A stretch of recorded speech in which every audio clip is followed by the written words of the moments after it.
Summer's here and I feel like driving, headed out to Musquamacut Beach. Sunny days, there's no denying the summer tan's not out of reach. Surf, sun and sand, come and get your tan. Surf, sun and sand, Musquamacut Beach where the ocean meets the sand. Wham bam, surf, sun and sand.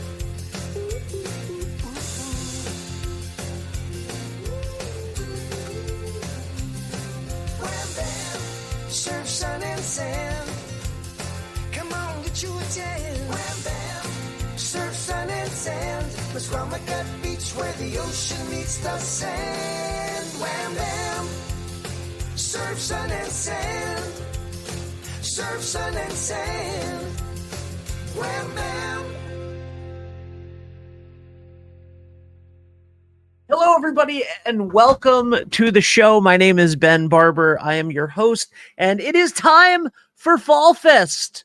It is time for another Fallfest preview. I hope that you guys have had a tremendous summer. Summer is not done. September 15th, 16th, and 17th, live at Musquamacut Beach. We have maybe the most packed list of entertainment that we've ever had, and today we are kicking off the Fallfest preview with one of the bands that will be playing. As a matter of fact, the band that will be closing out Fallfest this year on Sunday, September 17th at 2:30, from 2:30 to 5. And that is One Swift Kick and our good friend, Sal Polichetti. Sal, how are you? I'm doing just great. Nice to see you, Ben. Nice to see you. It's been a while. A year. It's been a year. It's been a year. One Swift Kick is back. How you been doing? How you been doing? You been laying low? Yeah. Oh yeah. Just basking and doing nothing in my retirement. We've been pretty busy actually for a bunch of old guys, but I'll tell you, very excited about coming back. Well, we're always excited to play Musquamacut. You guys always treat us great, and the crowds are great. The venue is just terrific. But especially this year, because like when you go to Disney, and you go to Disney World for the first time, like as adults, then you bring your kids, and you're excited for them. Well, we have a new guy in the band this year. We've been telling him about this, so we're just anxious to see his face, to see how we're excited for him to see. So this is really cool. Plus, he's another old guy too. So the average age of the band just went up. There you go. There you go. But it's like a fine wine, right? Oh, absolutely. So, yeah, all of you. Yeah. I think so. Exactly. So, so you sort of rose to popularity by accident. I mean, we told this story times, but yeah. Jesus Is a Friend of Mine was a song that you put out a very long time ago, and then it sort of didn't do much, and then because of YouTube and the magic of the internet, you became a viral sensation. And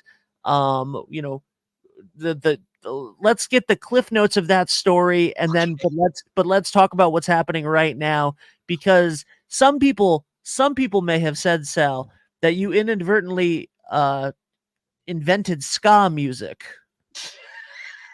That's what I heard. Oh, really? That's what I heard on the internet.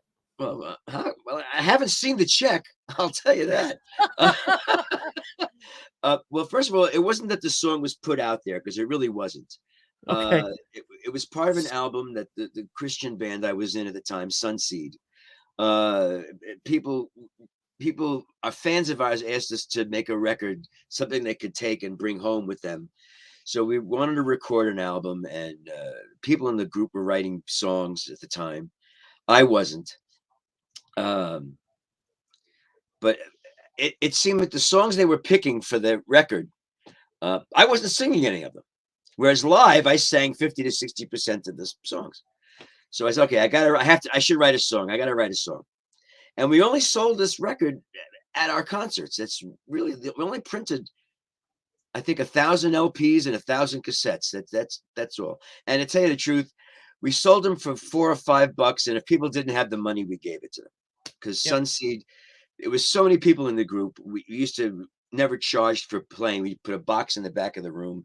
It was more of a service to the community, and it wasn't a money making thing anyway.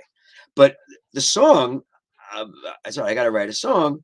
I had heard on the radio.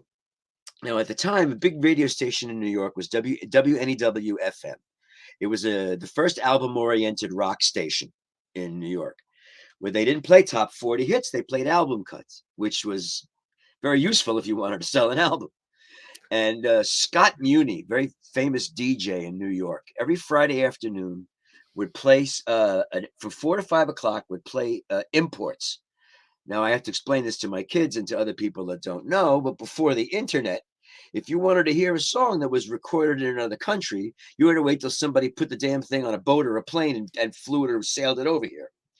Right. Radio stations, he used to get all these British records, and that was the first time. Actually, that was the first time we had ever heard Led Zeppelin. It's the first time we had ever heard Jimi Hendrix, because Hendrix broke over in England. I remember listening to Abbey Road for the first time. He played the entire thing from beginning to end before it even was released in the United States. Well, one particular day he played a song by a group called The Selector, Too Much Pressure. And it was 1980 or 81. And it was ska. I never heard of ska. I didn't know what ska was. He didn't announce it as that. It was just You hadn't invented it yet. I hadn't invented it. Oh, my Al Gore. Yeah, I invented ska. But I knew it was a very up tempo and happy type song. And the song wrote itself. I mean, I wrote it in like 10 minutes. The group didn't really get it.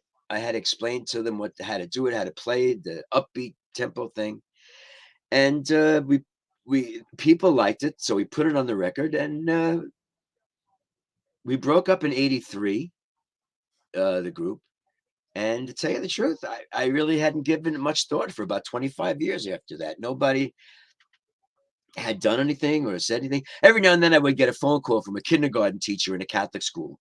Oh, our children would like to sing your song at their graduation. Is it okay? Yeah, it's fine. Go ahead. But then I think in 2010 or 2009. Oh, there used to be a television show on Channel 4 in New York, NBC, called The First Estate Religion in Review. It's kind of like an ecumenical talk show. And they had contacted us. We said, oh, we hear that.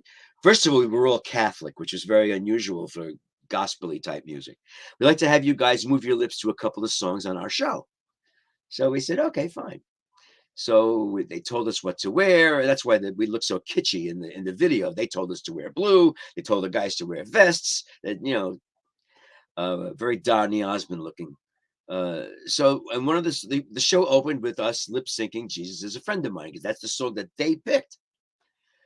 Well, in around 2009, 2010, this video of us on this TV show pops. That's the one pops up on YouTube.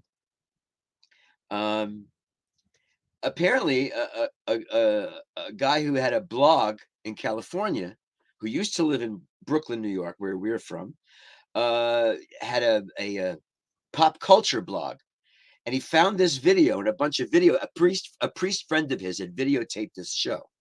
So he found this videotape in a box of tapes he had, and he put it on his show, and it just he didn't preface it by saying it was 30 years old. He just put it on his show, and people thought it was fake, obviously, because of the way we look, and it just blew up. And that's how that first got popular. Well, someone pulled the video off his show and put it on YouTube. So I logged in as a YouTube user, and okay, yes, that's me. I'm the guy. The group is long gone, but that's the song. And it just went nuts after that. And then it went internationally nuts, because I found out about 5 years later, in 2014, I get an email from Paul Williams, a gentleman from Northern England, who tells me that, your song is very big here in England, which surprised the heck out of me. He says, Yeah, and we do a charity. This is the third year we're doing it. It's a charity festival for cancer families of teenagers with cancer. We can't pay you, but we'd love to have you come here. All the bands know your song. So if you come here and accompany, one of the bands of the company, you do the song. So I wasn't going to go, as this is crazy. No one's going to know who I am. But one of my sisters, who had business associates in England, said to me, "You have to go. How do you not go?" I mean, the things we regret in life are the things we don't do. Absolutely. So I said, okay, fine. So me and two of my sisters went to this festival. And boy, was I shocked. I walked around, everybody, "Oh my God, you're the guy from America. Oh my God, you're the guy." I was posing for pictures, signing autographs. And I've been there 5 times since then. And they treat me like gold. Uh, and I recently found out why, because I couldn't understand. They don't get the religious connotation of the song. They just get the fact that it's two-tone ska, which is the name of this style. In 2019, the guy that runs that charity, his band did a tour of the United States. They played Detroit, Chicago. They actually played the Whiskey A Go-Go in LA, and they were doing a show in Brooklyn. So my sisters and I said, "Oh, let's go surprise him. We'll show up at the job in Brooklyn," because we always used to live in Brooklyn.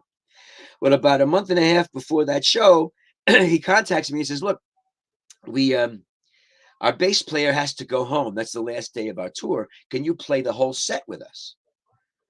So I said, "Sure." So he sends me a bunch of ska songs over emails, which I didn't know much, but I had learned them.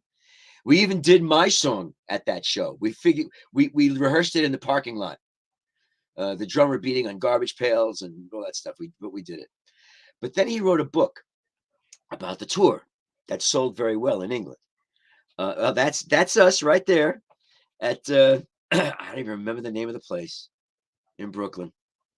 That was a very fun gig. But he wrote a book about the tour, and I got my hands on a copy of the book. And first of all, the guy wrote 4 pages on the history of Sunseed. I didn't tell him; he must have researched it on the internet. But then he explained when he got his first computer in 2010, two-tone ska was just getting big in England. And I guess that's why the selector and the specials, they were getting popular around that time.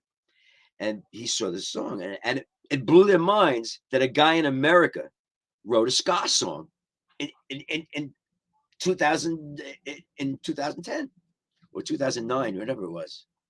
Oh no, not 2010. No, it must have been 1981 that somebody in the early 80s in America wrote a ska song. So that was the thing, and it just blows me away every time I go there. In fact, they're doing another tour in America in September, and they got a new bass player, but he's a young kid and he can't get off from school or whatever. So they asked me if I would play with them. So I had learned a bunch of their songs 5 years ago, so they sent me a bunch more, and I learned. And this is what you have to do in your retirement. You see, Yeah. A lot of guys when they retire, they go, "I don't have to work anymore." Then they don't do anything, and then they roll over and die because they have nothing to do. So this is what you have to do. You have to agree to play with another band. So in September, as I explained to you before, in September on the 14th, Thursday the 14th, my wife and I are driving to Fort Monroe, Virginia. Where on the 15th, we're playing this big 3-day ska festival, the Supernova Ska Festival in Virginia. That's on the 15th. Then the 16th, we're driving straight to Misquamicut, where we're playing for you guys on Sunday the 17th. Then on the 18th, my wife and I are driving home. Then on Tuesday the 19th, I'm driving to Philadelphia because they're playing in Philadelphia, then Massachusetts, then Connecticut, then Brooklyn on consecutive days, and then thank God they're going home. Did you, Sal? Yes. Did you think when you released this song in 1982? Did you think that 40 years later you'd be a rock star touring with a ska band and having this sort of success Well, I was kind of hoping I'd be a local rock star, which, but as far as this other stuff goes, absolutely not. Absolutely not. And this is the funny thing, because whenever I go to England, everybody, even now that I've been there 5 or 6 times, the crowd that goes to the festival every year is used to seeing me. So they come up to me, they shake my hand, they buy me a beer and all that stuff. And the thing that everybody says is, oh, but and especially other musicians, because I always wind up, it's never planned. I'll get to the festival it starts on a Friday. I'll get there like Thursday night. A bunch of us will go out to dinner the night before. And then the other bands will start coming up to me going, listen, how about you play with us this year? How about you play with us? You know, so it's nothing is ever planned. But the big thing is that everybody always, especially other musicians, oh man, he's such a nice guy. He's so nice. He's so down to earth. How do I not be? I didn't plan this. This was a total accident, this whole thing. So to not be completely grateful or consider yourself extremely lucky, it is luck. It was luck that this happened. So how do you not be a nice guy? You know, it's no. Long answer to your short question. No, I did not expect it at all. And I'm enjoying it. I'm going to beat this horse until it drops dead. Excellent. Good. And we're happy because we're reaping the benefits of it. And we love having you and One Swift Kick here at Misquamicut Beach for Fall Fest. So I'm really excited. And of course, if you want to know more about the whole story and Jesus is a friend of mine being on Glee and all of that stuff, go check out any of the other interviews that I've done with Sal or his appearance on the Caswell Cook Show. Because we could talk about this for hours.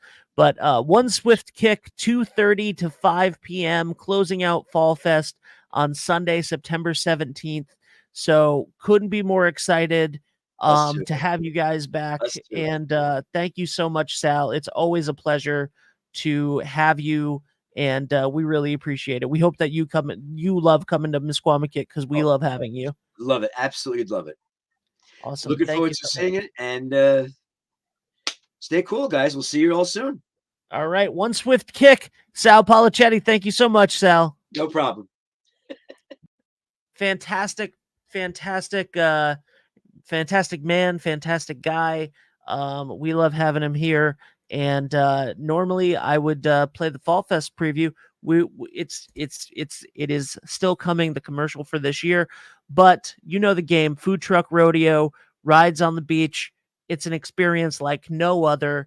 And I can't wait for all of you to share that and experience that. And I don't know why that just popped up, but thank you guys so much, and we'll see you soon.